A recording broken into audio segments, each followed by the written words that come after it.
2016, it was like, yo, I'm getting married. I'm a manager to Smino and Monte Booker. Like, this is like, these are, and I owned Classic Studios and I was an engineer. Something had to go. That story of my life, I had to be okay with the fact that that's not me anymore. You know what I'm saying? I also didn't want to die in that seat as an engineer. This is Sad Boy Radio. What's going on, everybody? Welcome back to Sad Boy Radio. I'm your host, Matt, and today, man, we got a legend in the building. We're over here at Private Stock. He's a legendary engineer, businessman, manager of Smino and Monte Booker. Man, go ahead and introduce yourself. Yo, what's good? Thank you, first and foremost. I've been learning to accept compliments and all that. So received. Chris Classick, owner of Classic Studios. I mean, you kind of just said everything I had to say. Like I said, you're a legend. You've worked on so many different projects in the city, right? From acid rap to coloring book to, man, even Scissors Control. I know she's not in the city, but when people hear Chris Classic, for some reason their mind goes to Scissor Control right away, right? And props to you, right? You guys got a Grammy off that.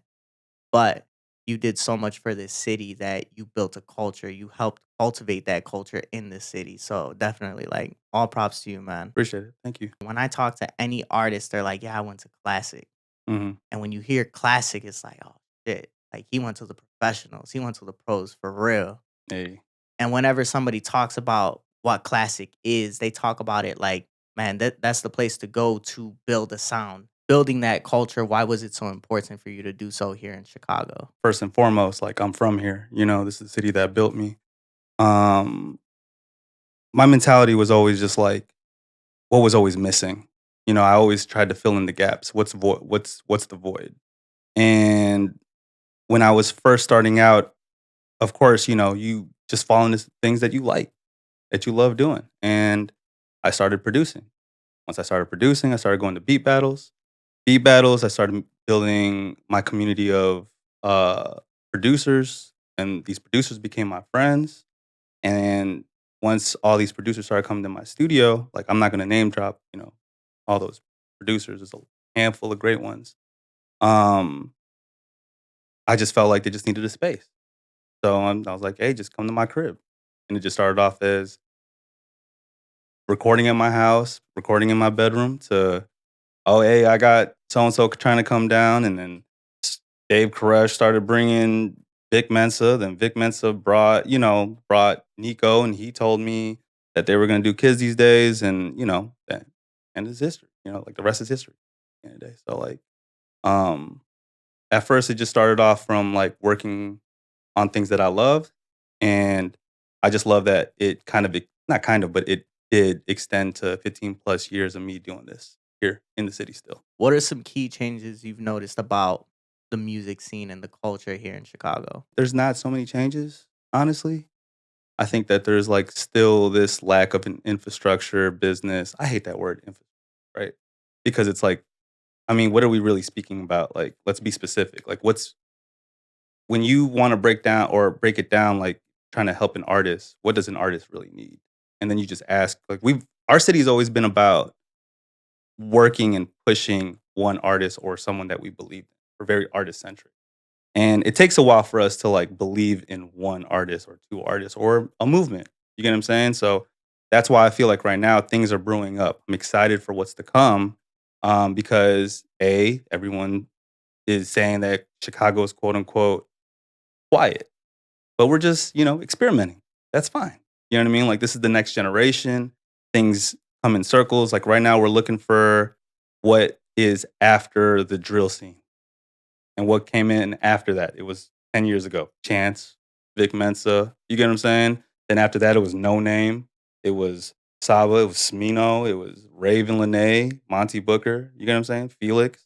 We're looking for that right now. We're looking for that soul, that feel. So what do you think it is that's next? Just looking for a little bit more creativity. Trying to find things that, like to me, I've been challenging everyone at the studio, like, good is not enough. You get what I'm saying? Like, Good is like, okay, that's cool. You get what I'm saying? Like, we're looking for great. We're looking for best. We're trying to win a game. You know what I mean? Like, we're trying to learn off our old mistakes and get better day by day, brick by brick. You get what I'm saying? So, my goal is trying to change the mentality and shift the mentality of like, uh, thinking that is this good enough or knowing this is good enough. Who are some artists that come to mind when you think of the next generation? Right now, OG Stevo, DCG. Um, I'm also thinking about Hate Sunny. I'm also thinking about Tonight. I'm also thinking about The Mind, of course. Everyone that we're working with, Jin, Johnny Dez, excited for Matt Muse just dropped. So there's like a bubbling new generation that's coming out right now. I think just it's a little bit more difficult to figure things out because you have to figure it out on your own. Where before you had platforms, you had support, you had a blog that helped you, you had, this merch company was like, back in the day, it used to be mixtapes. You had, these brands behind, and it just like made you feel a little bit bigger. Now it's like it's DTC. And DTC means that not only are you an artist, you're also a content creator, you're also a personality, you're also, and which is what an artist is supposed to be, right? Like, I mean, the pop stars, the ones who do make it beyond, but now it's like the that spectrum of like the top tier pop stars that has to be seen now with the indie artists, which is difficult. They don't know how to do that. They don't want to do that. They're working from anxiety right now. Yeah. You get what I'm saying? Like, was that enough likes? Was that enough? Was this the right song to drop? It's like a lot of doubt. I was just having this conversation with my boy Elton. Confidence cuts through, movement cuts through, just standing up and just being actionable right now cuts through because we're living in a world of overthinkers. So social media has done that for us. And I love it and hate it at the same time, but I take it in stride. So I understand when like I know when to be like, all right, now it's time to get up. Let's go do something. And taking it back to what you said, right? You have to do everything yourself. You have to create this image. You have to be the creator. You have to also map out what does this content look like and when do I drop it? Mhm.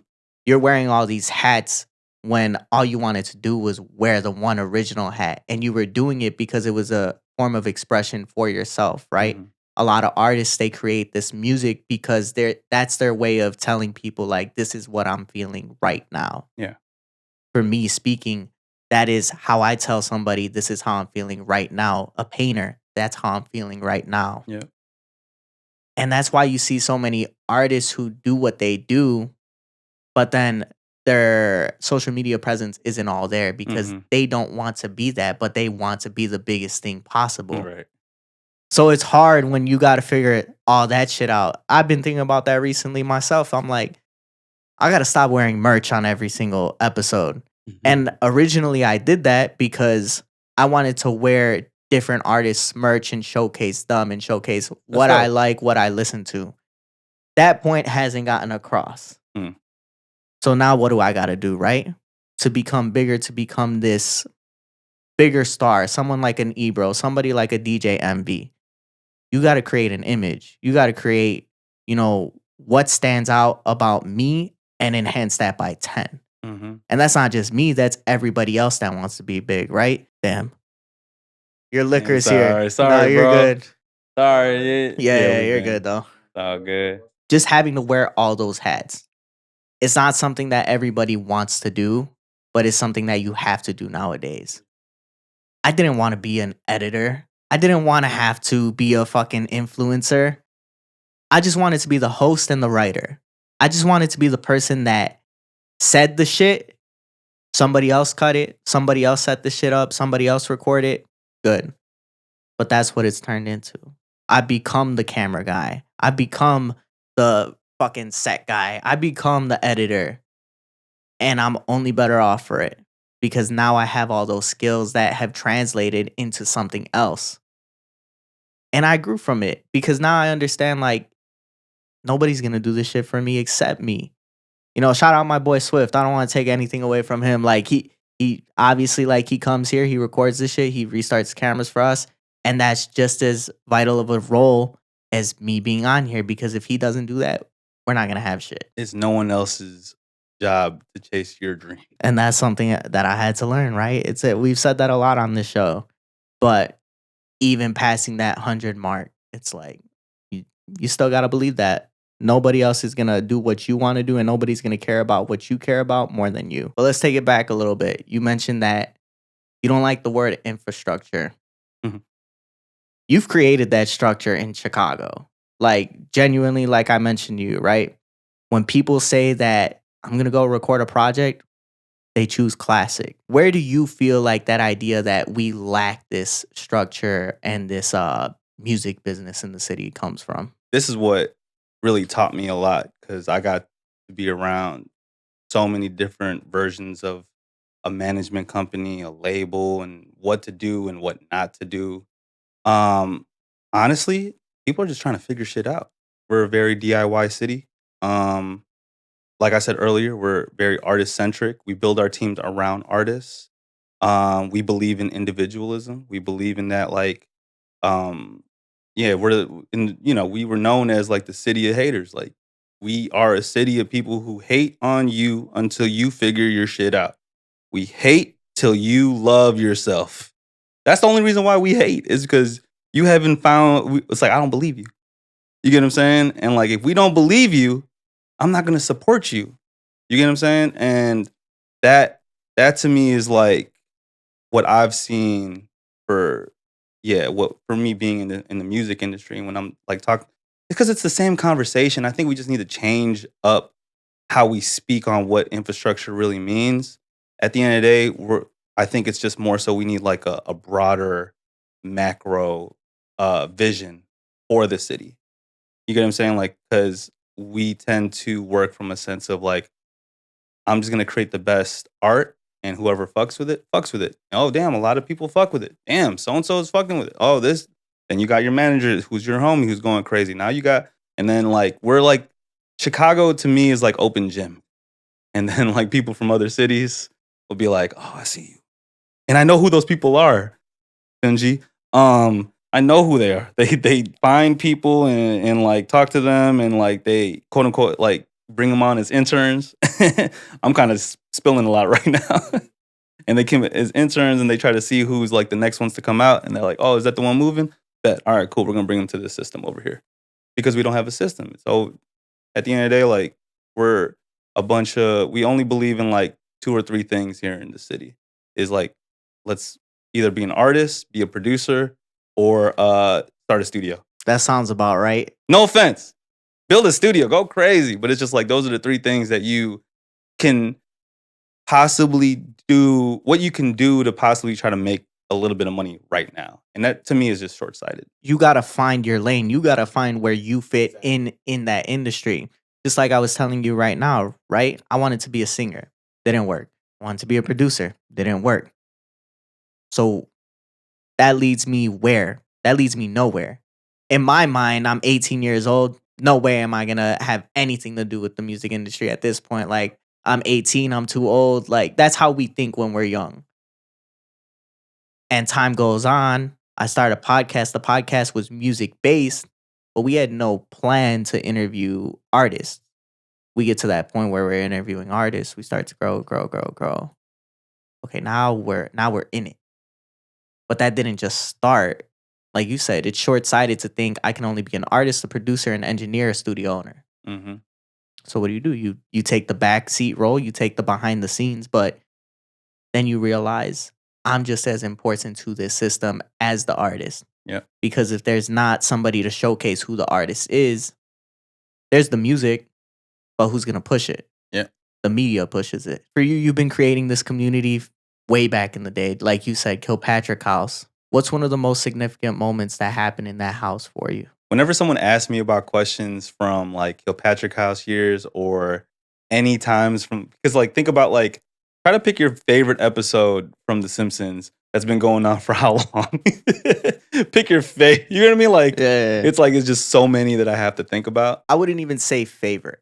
I use most significant because What's the thing that changed? I Okay, yeah, okay. want you to think about what's the most important thing that happened to me in that house music-wise. The most significant thing that happened to me in that house was, actually losing my mom, from breast cancer, 2005. Before that, I was, you know, playing, playing basketball every other day. I was making music, but after that, it was like when I felt something I've never felt before like that, being 17, 18, um, that that made me feel like I, I just never felt that amount of pain ever in my life. You know what I'm saying? And that changed my whole outlook. You saying that makes me think of this song by Ed Sheeran, and I don't know if you listened to the album Subtract yet, but the whole album is detailing him losing his friend. And there's this song called End of Our Youth, and in the song, he talks about that once you experience loss and you experience grief for the first time, for real, for the first time, that's the end of your youth. Mhm. So some people experience it at 5 years old. Some people experience it at 40. Some people experience it at 18 years old. Yeah. And that's it. And that made me think of my friend. My friend lost his dad when he was 15 years old, Yeah. but we never talked about it. Nobody ever talked about it. You just kind of went about your life, and this person might be going through the worst thing in the world. Probably is. Mhm. But when you're 15, 16, you don't understand. You don't know how to communicate that. You don't know how to talk to somebody about that and make it seem genuine and not worry about them feeling some type of way. Which then another song by him, Life Goes On. He says, how does my life go on? Tell me how. How does my life go on? Where did that place you mentally? It just threw me into a whole like just deep depression. It it put me into a headspace that like, of course when you're in your teenage years, everything just feels times 10 multiplied. You know what I'm saying? Like you're sad, you sad times 10. And yeah, I definitely felt like had some thoughts of like, damn, like what why am I here? And it started making me question certain things in my life. And at some point I remember this, I'll never forget this. It was October when that happened, 2005, and it was October, November, December. I didn't want to talk to nobody. People hitting me up, "Hey, my condolences, everything, all that." And, I appreciate the support from all my family members and everything, but I just didn't want to talk to nobody, nobody. Until top of 2006 when at that point I was like, I have to get up. And I think that was my point of like trying to go through the grieving process. And 2006, it was at that point on classic. So why do you feel like music was the only thing that was able to pull you out of that? It healed me like that. The process of like I was even trying to like I was writing records, I was producing things I've never produced before. I was a vessel at that point, and like I wasn't even thinking. It was just all like feeling. You get what I'm saying? And at that point, I decided that I was only gonna move on how I felt. That shit took me to where I am today. Like my mom, I remember someone asked me, like, I think it was a conversation with Biko. He was asking me like something about my mom. It's like, my mom is still here right now. Mhm. She's still here. She's still pulling strings for me every day. You go into the OG studio on 2950. It's a painting of my mom. How did you know music was the right path for you? I don't think it was like more of a knowing thing than like a feeling thing. I couldn't, like if you were to ask somebody who is like a savant in what they do, like they're gonna be like, I don't know. That's just what resonated with me. That's what I connected with. That's what I wanted to learn more about.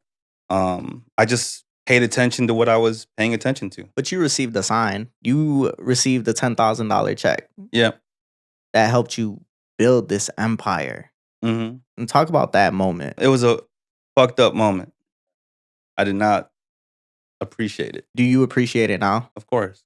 Um, One of the things that my pops told me was that, like, you gotta put purpose behind money. And, of course, like, I coulda just saved it. That 10K could have been 10K just sitting down, I'm 18 years old, whatever. He's like, "You could do whatever you want with it." I didn't know what the hell I bought. Bought some KRK, monitors. I bought a fucking iMac. I bought, what microphone did I buy, bro? I bought a germanium preamp. I bought a 003 rack, a Phantom Roland, and I was like, "This is all I'm gonna do. Like, this is it. I'm all in on music." And like I said, like, it's not a knowing thing. It was just like, this is this what felt right for me at that moment. And that check, like I said, that was like the first investment for Classic Studios. That was from my mom. So then with your mom investing in the first version, how did it push you to keep on growing? It just started to build up exponentially. Um, and I think it was just from pure intention in terms of like what I was trying to provide for Chicago. Um, my whole thing when I first started was I looked up to like a place like Soundscape where I was like, yo, I like the kind of work that they've been like working on. I remember CRC. I remember even Studio 11, with Studio Steve. And I respected these places. And to me, I was like, at that point, I was like, I can create something of that level, but also have the intent of like being a studio for the community. That's why our whole MO at Classic Studios has always been like, if you win, we win. It's Mhm. always been like that since the beginning. I've never came or approached the studio as like a space of like coming in and like, hey, no, you got to be this kind of artist. You got to do this or you got to do that. I always added to the point of where your vision was at and never wanted to alter it. Very organic.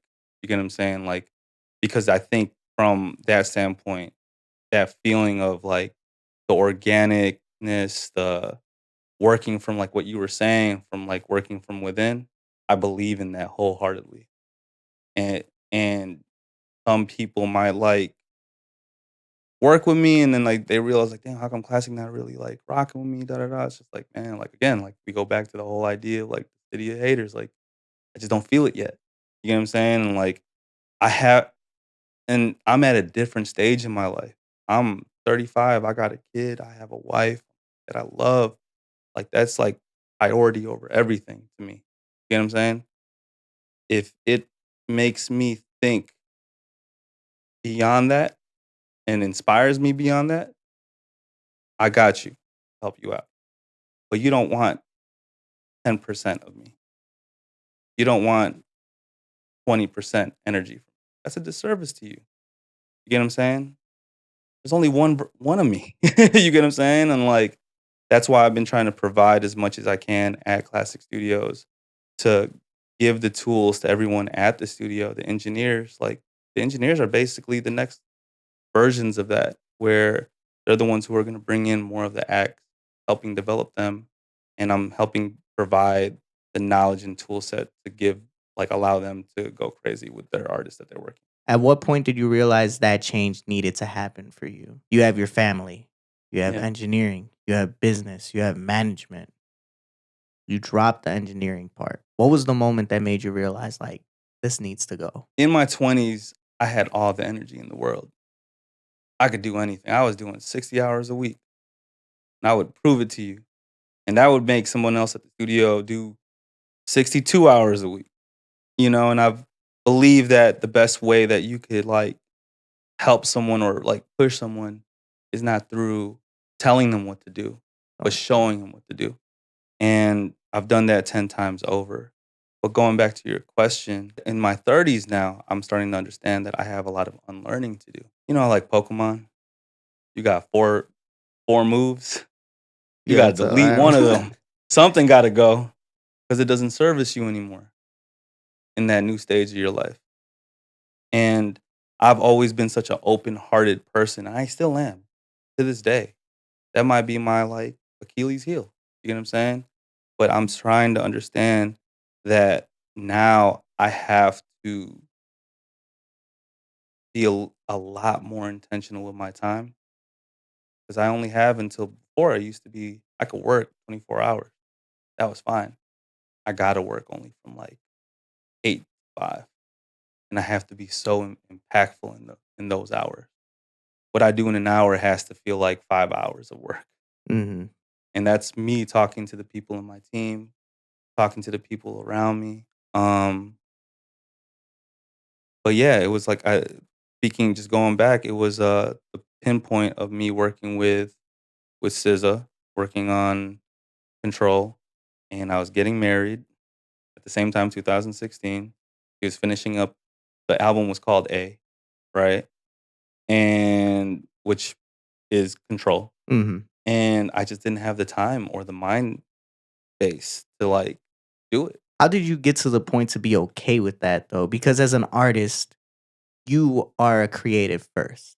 You want to be in the mix. You want to create. You want to show the world that I can do this just as well as anybody else, if not better. Mhm.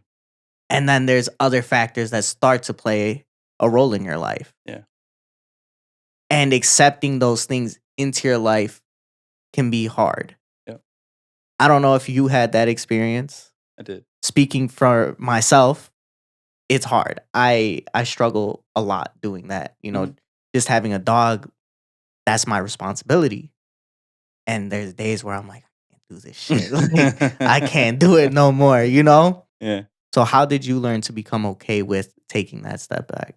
I had to ask myself who I was. What person was I in that stage of my life? And that's a hard thing to ask yourself, right?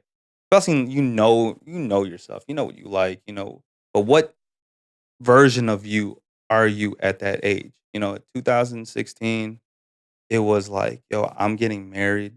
I'm a manager to Smino and Monte Booker. Like this is like these are and I owned Classic Studios. And I was an engineer.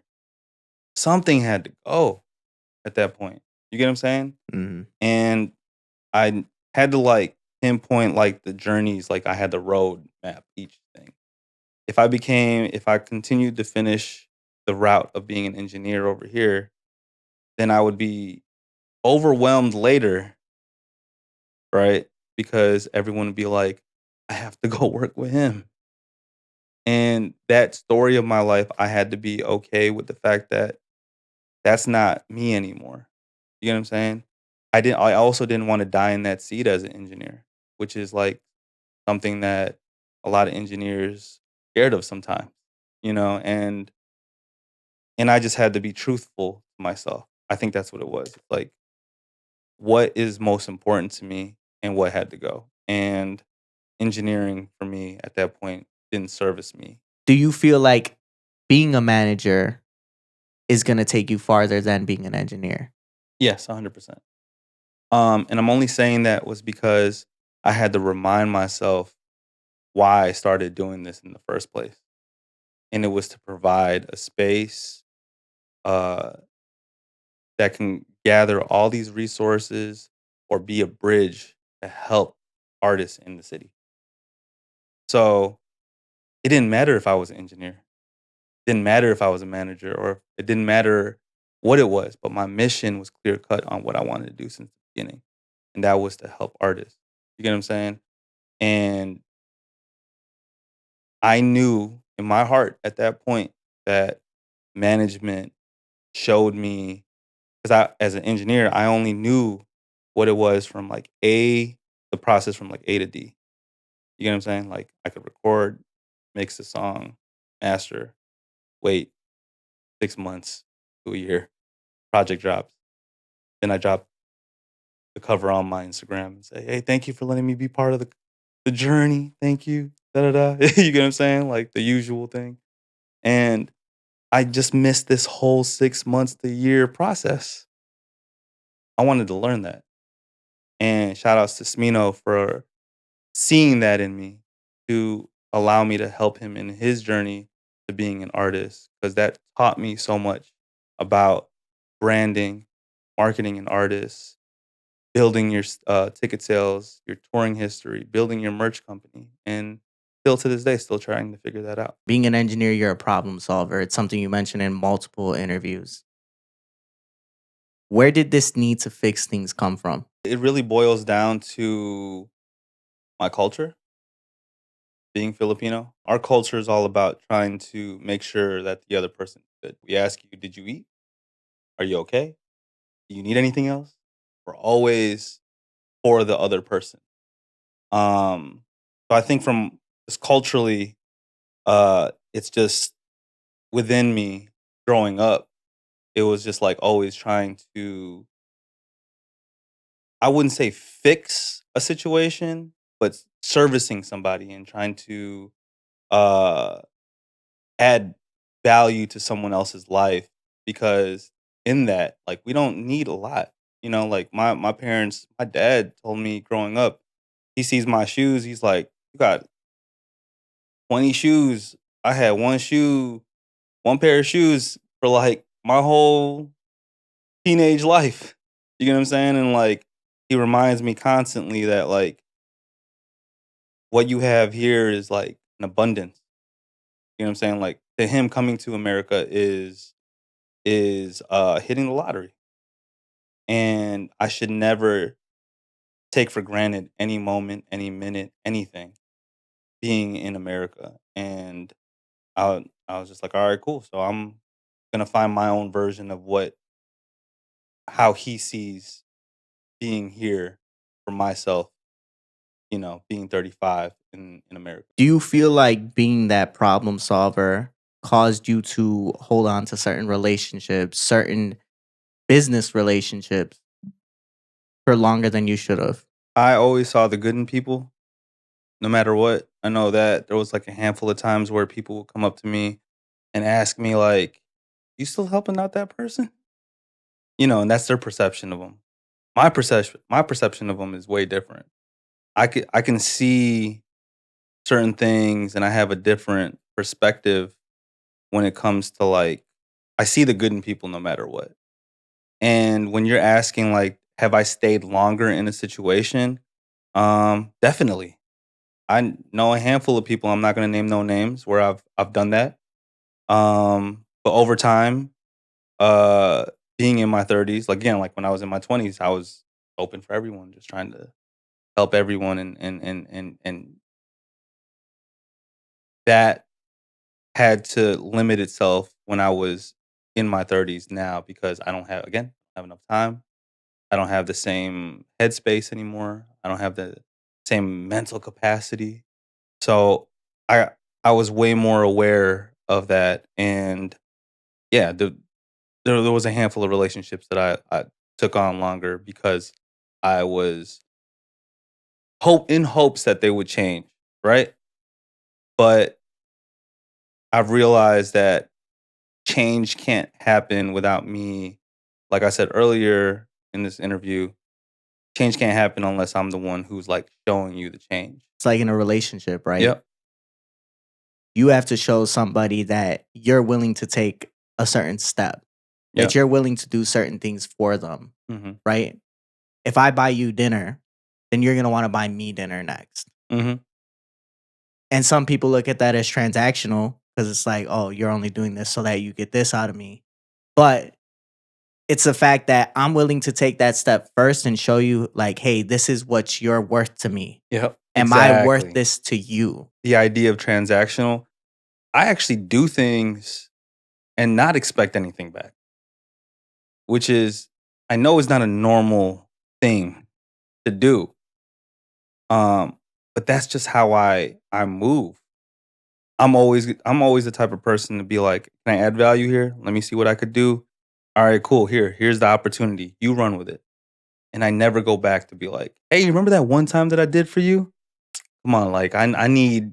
I don't do that. The situation you described, Yeah. yeah, definitely can't do that, right? You can't just show up to somebody and be like, remember when I did this shit Yeah. for you, right? Because at that point, then you're like, now you're reaching, now you're money grabbing almost. Yep. And it's like, no, I didn't do that because I wanted something from you. No, I wanted to help. I genuinely wanted to Yep. help. But when they don't even think about you, when they move on from what you guys worked on together, at least for me, I feel like it does hurt a little bit.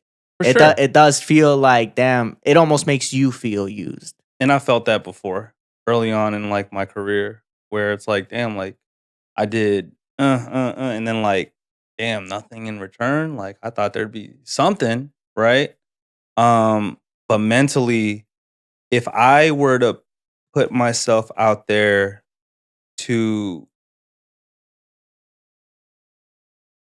to say that my value only lies in what I do for other people, then shit, that's so external of me. Does that make sense? Yeah.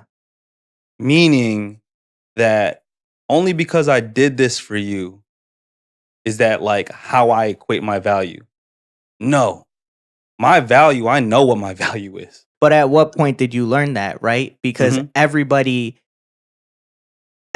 needs to learn what their value is. Mhm. You don't just start off at this. In Nope. your mind sometimes, right? I'm at this. You have to be delusional a little bit. And then you get humbled and then you're down here and you're like, Yeah. okay, now let's work towards it. Let's get to that point, right? There's a song by G-Eazy. It's called Sad Boy.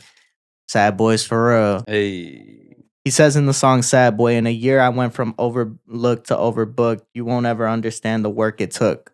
At what point did it really click that my time is valuable? When I realized I was bringing work home, and I'm still bringing work home a little bit, um, that that to me showed that what I was working on didn't have um I wasn't I that meant that I wasn't feeling like I was doing enough in my work days, that I had to keep going and keep going and keep going. You get what I'm saying? And like I didn't have to do that anymore. It got to a point where the yeses had to turn into nos. The yeses had to turn into nos, and I had to filter out. Once I started doing that, then I realized that like the my value started to move up more, because I started to create. And again, like I'm like the nicest person on earth. I know myself. I could I I'm willing to talk to everybody and everything, but like my work ethic, what I do, like I have to feel that you're in it too. I can't be the one doing everything for you, kind of like what we were saying earlier in our conversation, is that like I can't want this more than you. If it's for you, you get what I'm saying? There's no point.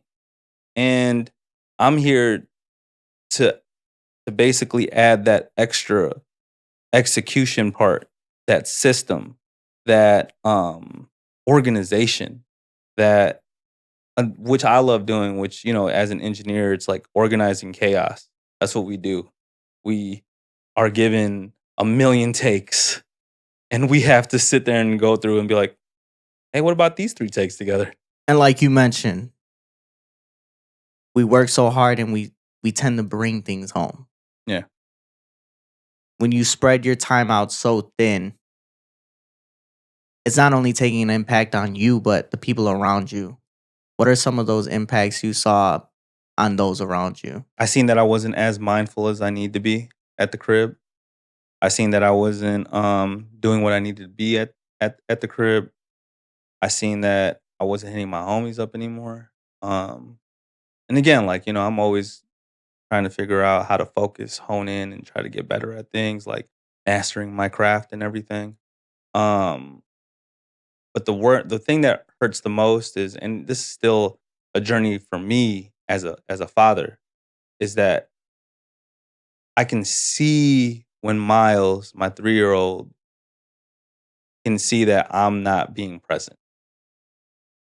And what I've been doing recently is sharing with Miles that when daddy's on his phone, daddy's working. Not that daddy's ignoring you. Daddy's working for the family. Daddy's doing as much as he can. But I'm finding ways to not do this while I'm at the crib. Still do it. You get what I'm saying?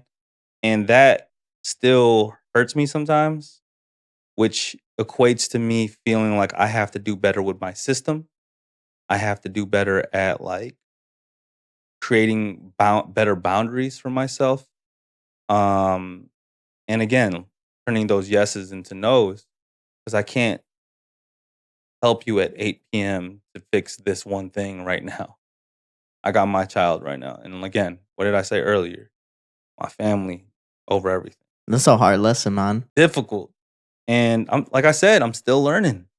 I'm not letting people know that I'm like, yo, I got this all figured out. That's the facade that people create.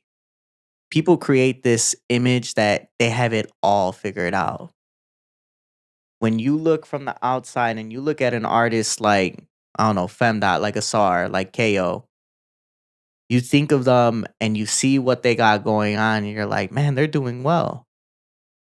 They don't got any issues. Nothing's going on with them. Like, they are successful. And in reality, everybody's just trying to figure it out. Shit. If I think I'm successful, or if somebody thinks I'm successful, please, we don't even make money off this shit yet. The only difference between all those artists that you're talking about, one word: consistency. No matter what, everyone's going through something. Everyone's still trying to figure things out. We're literally making something out of nothing every day. As an artist, as a creative, you're making a new version of yourself for a campaign, a character. What's this world look like? What's the music sound like? I'm making a whole movie for you. And then drop it. And then wait. And then once that campaign's over, you do the whole thing again for somebody. So to think that like a fan to sit there and be like, what you've been working on for 3-4 years, and someone saying like, this is ass. Like, damn. Not only that, but it's, you're new? Right. That is the Right. worst one. Being told that this shit sucks, I can live with that. But you thinking that this shit just happened, like I just popped up on your page one day and this is my first ever time doing this? Yeah. Nah, hell no. Like, Yeah. this has been like 3-4 years in the making. And where did that come from? Again, the word again. Consistency. Mm-hmm. For you to do that for 3 years, now if you're not getting new fans over time, it's like you're just feeding the same people over and over again. And the reason why people do that, it's mentally it's a sign of complacency. Mm. The mentality is like safe. The idea is like, again, like we equate fear into thinking like, nah, we limit ourselves because we don't want to like go any further because we don't want to put ourselves in a position of being like looking horrible, putting ourselves in a position of looking stupid. And already like people are already working from anxiety. You get what I'm saying? Like, it's like, when does it get to a point where I can just create something that I like and I love and then just drop it for the world to like? And if you don't like it, that's fine. I like it. Mm-hmm. I'm just sharing with you what I created. That's it. And if you don't like it, move on. You get what I'm saying? And if something does connect and it starts to move, that's when the things start to feel kind of like, oh man, like, what do I do now? Mm-hmm. I didn't know this was going to happen. Like, ask any artist who made a hit record. Do you think that was the song? No Nah, one hell knows no. what. No. And I don't want to get too deep into this conversation. The idea of like the labels being depressed and not knowing what to do and how to move artists. They never knew how to fucking move artists in the beginning. They just got the They money. just put money behind They it. just got money. And it was attention. It was the attention economy. So back in the day, things were, again, the word gatekeeping. So there was pinpoints of like where you could get things and like everything was a little bit more focused. Like if you were on this platform, it was big. You get what I'm saying? But now everything is DTC. So you don't even need them anymore. You don't need labels. You don't need, honestly, you just need to build the art, build the vision, right? And all the other people are going to start hitting you up. Kind of like what you're doing right now with Sad Boy Radio. The idea was fire. The conversations you are having are fire. The people are coming in. Then then you got your homies coming in to help fill in those gaps. That's all it is. That's all we're doing. We're living in a DIY like creator. Like it's almost like Roblox. Everyone just making their own version of a game. That's that dad shit getting to you. Sorry. And Miles doesn't even play Roblox. I tell people this all the time. 2021 should have been the worst year of my life. Mhm. But it wasn't, because I made shit happen and I created something that people now respect. I never expected to receive love for it. I wanted love. I wanted people to be like, man, what you got going on is dope. Let me come on. Yeah. Did I really think I'd get to that point? Not necessarily. Yeah. So when you see that start to happen for you, it's like, great. Yeah. Thank you. But you need to also remember, why did I start it? Yep. Always. Why am I doing it? Always. What is my reason? Mm-hmm. And it's something you mentioned throughout this whole conversation. You give artists opportunities because you see that they believe in what they do as much as you do. You see their reason for it. Yep. What is your reason for doing everything that you do? Losing my mom, that was such a hard time in my life. And in me trying to find ways to heal, I found it through music. I found it through starting Classick Studios. I found it through finding my own purpose. Going through that, I knew that if I could heal through those moments through the studio, through starting Classick Studios, I know I could do for other people. And then beyond that, again, it's just like my mentality. My mom was always on the music side of everything. My dad is business oriented. He played chess. My dad always taught me to like have like again putting purpose behind money and everything, or putting purpose behind anything that you do. So what is the intent? Why are you doing what you're doing? Like growing up, my dad would always ask me, "Why do you think they put that billboard up there? Why do you think they did this and did that?" Like, and he wouldn't even answer. Like I would just answer, and he'd be like letting me, like, yeah, that's what it Just is. talk. Yeah, just talk. That's what it is. Mm. And that taught me like intent and why was more at the why was at the forefront of my personality. And that is in everything that I do. So like when I'm thinking about the studio, when I started it, what was the void? The void is that I felt like I was going to all these other studios and it just felt cold. No offense, right? That's just how I felt. Just going into these rooms, engineers going, "All right, I recorded you, get out." And I'm like, you know what? I'm gonna just start a studio where the open door policy, community based, people can meet other people in there, and just be nice. Shay, you got the energy, bro. You genuinely bring this warm energy that you're friendly. You're willing to help people as long as they are willing to help themselves. First fan is gonna be yourself. Mm-hmm. That's the first person you gotta make sure you're good with, Mm-hmm.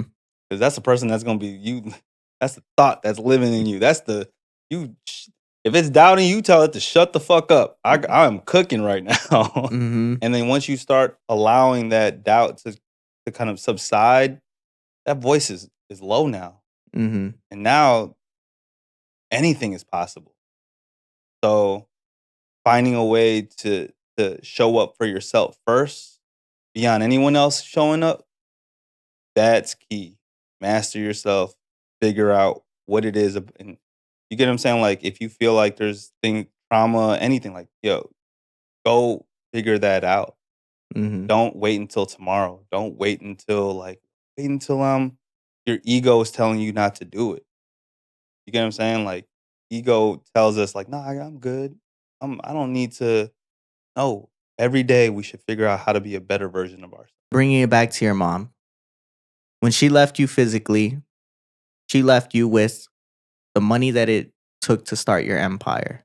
But what was the most important lesson that she left you with? To believe in myself, to have the confidence to see something through.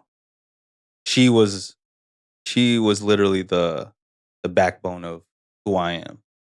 Um, and yeah, without her, like my dad was the person who taught me how to think about like life philosophically.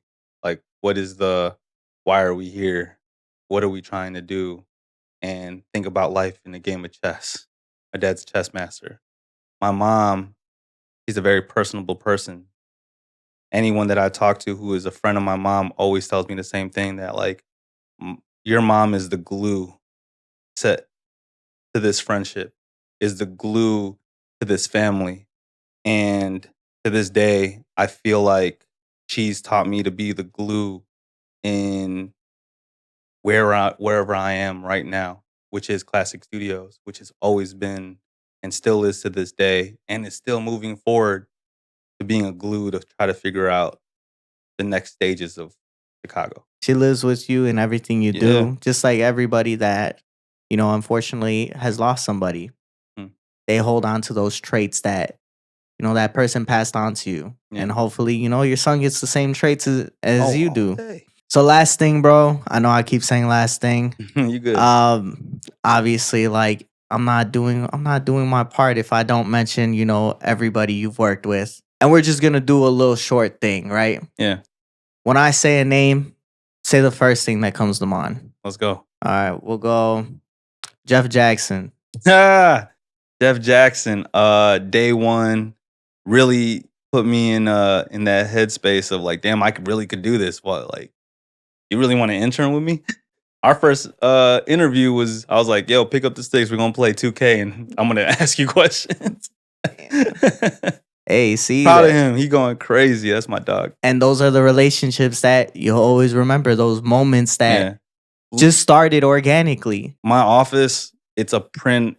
I printed out his letter, and it's like, or his email to me, and I see that every day. I'm just like, damn, that's crazy. Elton. That is my homie before I even started all this music shit. I hooped with him. And out of nowhere, he was just like, I wouldn't say out of nowhere. I knew he was doing music. He's like, yo, I want to intern at the studio. And I'm like, shit, let's go. Pull up. Pulls up. First day, backpack filled with cleaning items, gloves, everything. He's like, and I didn't see him for a whole day. He cleaned up the whole crib. And I'm like, oh, you're going to be a monster, bro. So Elton, I just even had lunch with him today. That is like, I want to say one of my real good close friends. Chance the Rapper. All right, I'll give you the first time. I wouldn't say first time. He was staying at my house. We rented out this house. We called it Bernice House. Would sleep over. He was working, writing on, like, if anyone knew Chance, would write notes, and he would write his songs on like these iMacs, and sometimes he'd be like, "Oh yeah, can you send me that song? I forgot I wrote it on your iMac." I recorded the first song. The first song I ever recorded with him was YOLO. I remember helping him go. I don't think it was his car, actually. Someone's car got towed. That's another story. But yeah, Chance. I heard about him so many times, like from so many artists that were coming out the studio, all my engineers.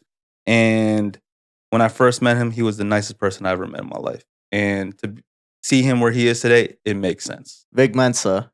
Damn, Vic Mensa. I recorded him when he was 12 or 13, I think. Dave Koresh brought him down. He just dropped a project. Shout outs to Vic. Dropped the album Victor. And I just texted him because I was at my house the other day in Kilpatrick House. And I took a picture of his signature. He wrote Vic Mensa on the ceiling, and I was like, damn. And I had to send it to him. I'm like, bro, day one, bro, this shit crazy. And to see where you're at right now, I'm like, yeah, I'm hella proud of you. Yeah, I just feel blessed to been able to see his growth in the music industry, because I know he's gone through a lot. I still remember the first time he came up to me. He's like, "Yo, Classic, I'm about to start Kids These Days, man." I'm like, go crazy. That's a hard ass idea. It reminded me of some like NERD shit. You know what I mean? And shout outs to Pharrell, Chad, Hugo, and Shay. And I'm just like, yo, like it was fun to watch and still just even going to his release party the past, I think it was last Friday. Um Good to see that he's pushing through. Polar. I always looked up to him in regards to the people that he worked with, the quality, like the obsession he had with audio, the obsession he had with the just anything that he did. I don't know what it is about people who have obsessions that's like I gravitate towards people like that. Um and Mike was and still to this day is that kind of person. Um Shout outs to Mike. Mike, like after 10 years or 12 years of doing this, like offered me to sell his building to me. And I'm like, oh, that's the full circle moment for me because I wanted to intern at Soundscape. That wasn't even the first building you looked at. You had a building bought from out under you. Yeah, during the pandemic. Did that deter you in any way from continuing that route? Hell no. Because I know that there was something else out there. Mm-hmm. And I kept looking. I had, I want to say I had 2 or 3 realtors looking for places for me, and still nothing connected. And I think from that point where that crib was that building, 2 floors, 400K, and I would just have to do the build out and pay for the build out and everything. That was so cheap. Mm-hmm. Somebody literally Cash in hand, man. But yeah, like I said, like I think we said this earlier, so like everything's timing. So that wasn't the right time. the mine. I met the Mind at Columbia, and I remember meeting him, Lon, L Boogie. We used to they used to be this group called Swagsta, and I told them I made beats, and I played them some beats. I gave them a beat or a folder of beats. The next day, we were in the lunchroom. It was at the UC, and I think it was either Zig or Lon was just like walking around. They had their headphones on, and I was like, "Oh, what up, man? Like, y'all were cooking up all night?" Like, yeah, we just finished the song that to one of your beats. Gave me the headphones. I was like, "Bro, what the fuck? Y'all made this in a day or the whole night?" And it sounded really good. It was a song called "This Is Damn, This Is What It's Like." I think. I don't know if it's still on YouTube. I don't know, but That shit sounds like it's some sad boy shit. but the Mind, ever since that day, like I remember meeting him there and seeing him progress in his career too has been a blessing. And now for us to even like work together uh with what we're gonna be doing moving forward is like I'm excited for that. SZA. She is the kindest person I've met. Shout outs to my guy Script. He was the one who hit me up saying that he needed to um he was like, yo, SZA's gonna come to Chicago and needed a studio. And I was like, all right, I got you. Worked for a whole week, got to know her a little bit, and yeah, it was just like it was just she met, I think, Carter Lang during that week, met Sticks. I don't know if those facts are true, but I remember her meeting everybody that week in Chicago, and lo and behold, Carter Lang became one of her SZA's main producers. Tyler the Creator. I guess somebody from Tyler's camp told me that he was gonna be in town. Said that, hey, if you guys have studio time, let me know. He came down and hella cool. Jasper was there too, and he came up to me. Was like, "Yo, whatever you do, don't stop recording until I tell you to stop." And I was like, "All right, record, hit record." He's yelling for 30 minutes in the Red Room booth at 2950, and I'm sitting there going like, "Yo, what is this?" He goes in the room. He goes, "Yeah, just bounce that out for me." just bounce it out. And I'm like, all right. And gave it to him, didn't think anything of it. Couple months after, I'm watching a Mountain Dew commercial and I hear the goat yelling at the waiter. The commercial that got taken down because of how I don't know what it was, but and I was like, I recorded that. So it was dope to experience that moment. Monte Booker. Monte Booker. Everyone at the everyone at the studio told me about Monte Booker because I didn't meet Monte Booker until like I think a month in after he was coming to my studio. And then when I met him, I'm like, I fuck with you. He was just a funny ass dude, just like messing around. And like, I like that shit. I like having, like it's like don't take life too seriously. And Monty was just one of those carefree, um, worry about what you like, be a master at what you want to do. He's just one of those people that like is a fan of shit and will like again, just the idea of obsessing over something. You get what I'm saying? Like the idea of obsessing over something and learning so much about the ins and outs of whatever it might be for you. He had that and still does to this day. And uh, yeah, I mean, still work with him to this day. And obviously, the last one we gotta mention, Smino. Christopher Smith Jr.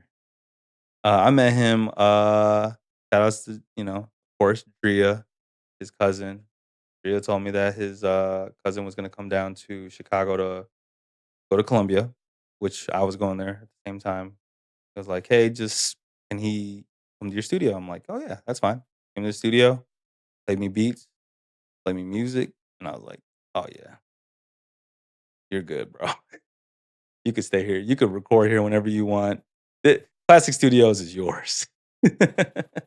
And again, like the idea of what we were saying before in our conversation about wanting it and wanting to get better and like putting the work in, Smino did that. He did that 20 times over. So for me to see him do that and then ask me to be his manager when things were moving, because I never thought about being a manager. He just asked me and I was just like, yeah. And one of the main reasons why I said yeah is because not only was he talented, he put the work behind that talent. And again, it's like you have to believe in yourself first before I could like hop on. You get what I'm saying? I'm not waking up. I don't wake up in your shoes every day. So you gotta put in that work, waking yourself up at 6 a.m. or whatever your work ethic is for yourself. But I will be there to help execute, organize, put a system in place so that you will be successful. I'm gonna see what you say. Miles. Miles. Damn, that is my dog. That is my everything. He just just today, like I honestly I'm learning so much about myself. Um being a father and being a father to a person like Miles, because we're not all the same. But the amount of like presence and like him just wanting to have fun and the curiosity and like he reminds me of like I don't have to approach everything from this logistical mindset anymore. Like I gotta think of it from a creative standpoint. Mm. And when I can't be creative, that's when I know I'm not um being present with him. I'm not being the best version of myself to help him understand certain things. And I'm also trying to show him that I don't have everything figured out as a father. You know what I mean? Like Mhm. growing up, like, my parents were immigrants coming here, first gen. And, like there's this whole like there was no like, hey, I didn't know what I was doing. It's just like you just listen to me and that's it. To Miles, like, I have to catch myself. And then I'll tell him, like, Like, I'm sorry, like, I got upset, like, I had to also catch myself and let him know that I'm not always gonna be Superman, but I'm gonna do my best to always take care of you, make sure that you're good, and help guide you through your emotional journey. Mhm. 'Cause A I think that's a big thing, right? and that's a big thing to catch early on. Yeah. Like, Yes. that's something that most people wouldn't even think about. Yeah. How do I explain to a 3-year-old that I don't have it all figured out? Yeah.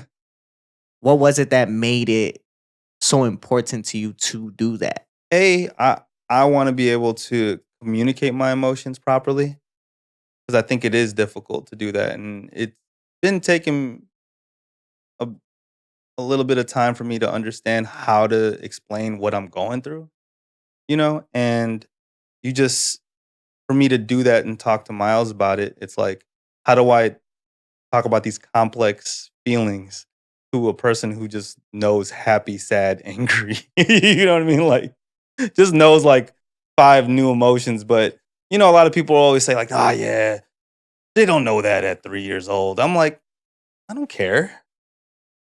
I don't care if he doesn't know it at 3 years old. Like, let me start it now.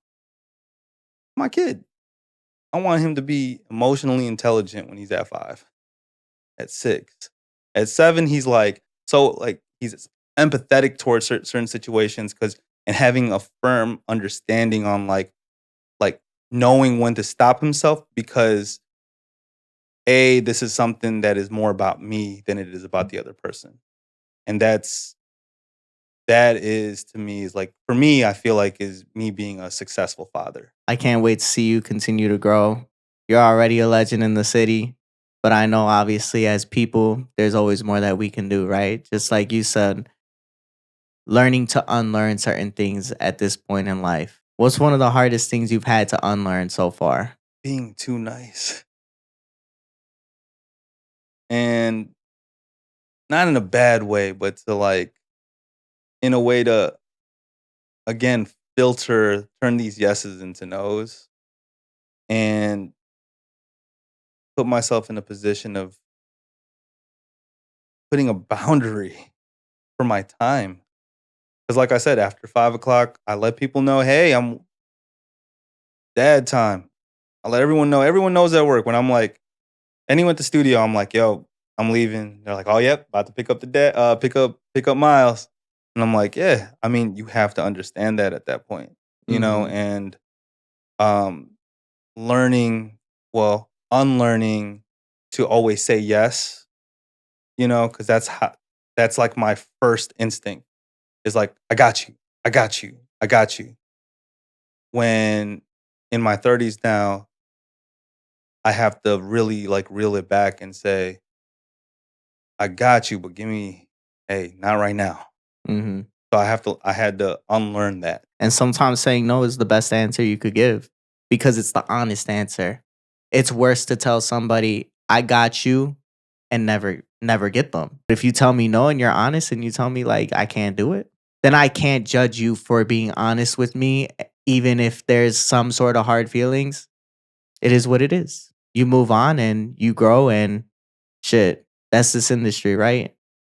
Learn to take a no, grow from it, learn how to say no, learn how to stand on your boundaries, and just continue to grow and be the best person you can possibly be while knowing what your reason is. Yep. What your intent is. Make sure you guys go ahead, check out Classic Studios. Make sure you check out the Classic Compound. Hey, let's Eh, go. Make sure you go ahead, like, comment, subscribe. Sad Boys for real. Peace out. This is Sad Boy Radio. Broken pieces, who's to blame?